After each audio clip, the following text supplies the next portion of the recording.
Bienvenidos. Hoy nos metemos de lleno en un texto bíblico, uno muy específico, Efesios 6, versículo 12.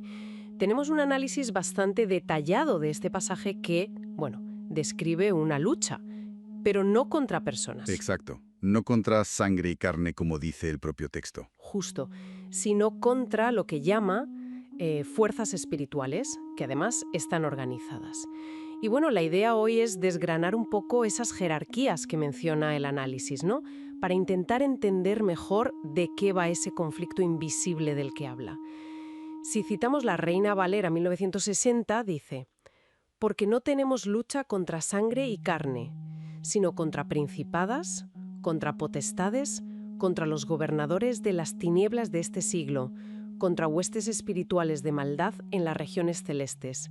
Vamos a ver qué significa cada término según esta fuente. Pues sí, si te parecía, empezamos por arriba, por los principados. La fuente que manejamos indica que la palabra griega arcas sugiere un rango alto, ¿De gobernantes o incluso iniciadores? como los mandamases espirituales, por así decirlo. Eso es. Como comandantes con autoridad sobre zonas muy amplias. Piensa en naciones enteras, territorios extensos. Entiendo. Y el análisis creo que mencionaba un ejemplo del Antiguo Testamento, de Daniel, ¿no? Algo del príncipe de Persia. Lo interesante, según la fuente, no es solo que existan, sino su modus operandi, cómo influyen en las grandes estructuras Sí, políticas, culturales, religiosas, con el objetivo, según esta interpretación, de alejar a la gente de Dios. Serían como los arquitectos del engaño a gran escala. justo, esa es la imagen que da el análisis. Luego, si bajamos un escalón, están las potestades. El término griego es exusías, que implica una autoridad... Delegada, o sea, reciben órdenes de los principados. Exacto. Si los principados marcan la estrategia general, las potestades la ejecutarían en áreas más concretas. Comunidades, instituciones, quizás hasta familias. Sí, por ahí van los tiros. Comunidades, instituciones. La fuente las relaciona mucho con reforzar ciclos negativos. Ciclos negativos. ¿Cómo qué? Pues vicios, lo que llama esclavitudes mentales, o incluso estructuras religiosas que considera vacías, ¿sabes? ¿Ya? Se menciona el ejemplo de Jesús cuando se enfrenta a fuerzas que oprimían a personas concretas, como el caso del endemoniado gadareno en Marcos 5. La idea que transmite el análisis es que estas potestades podrían estar detrás de esas dificultades que a veces se repiten y no les vemos explicación lógica. Vale. Es una estructura compleja la que describe. ¿Y qué viene después? ¿Mencionaste a gobernadores de las tinieblas? Sí, esa es la tercera categoría. Gobernadores de las tinieblas de este siglo. El término griego aquí es cosmocratores.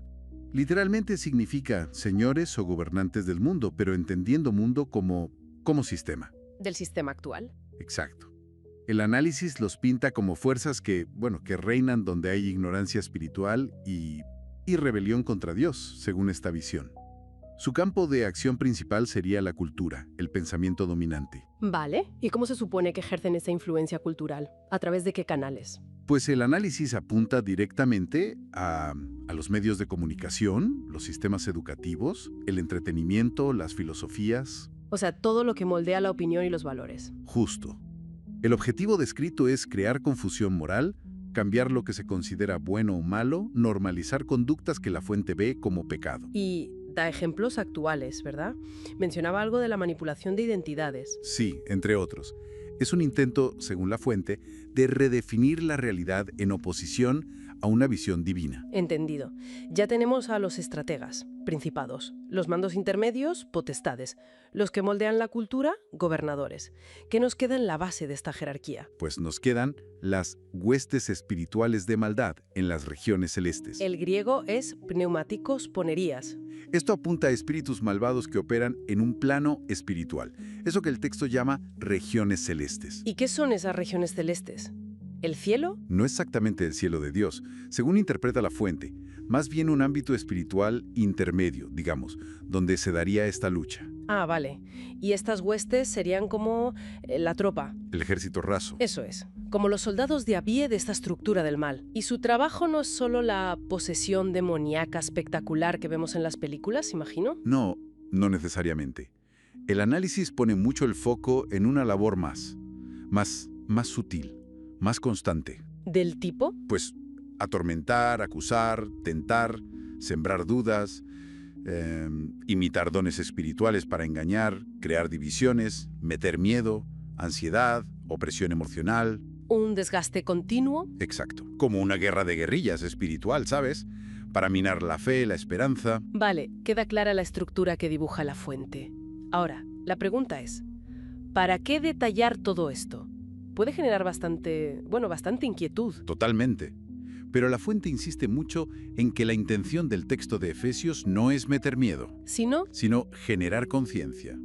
Ser conscientes de contra qué o quién es la lucha. Porque ignorar esto, según esta visión, sería como ir a la batalla espiritual, pues desarmado o con las armas equivocadas. claro.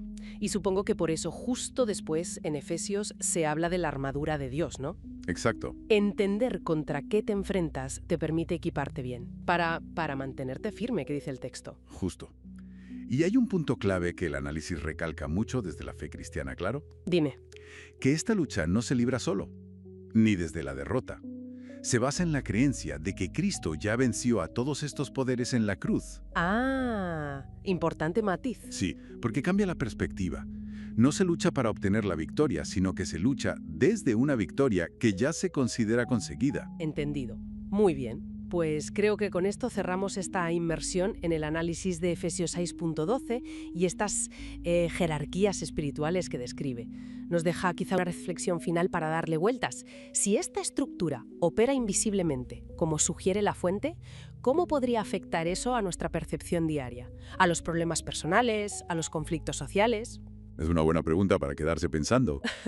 Pues sí, hasta aquí nuestro análisis de hoy.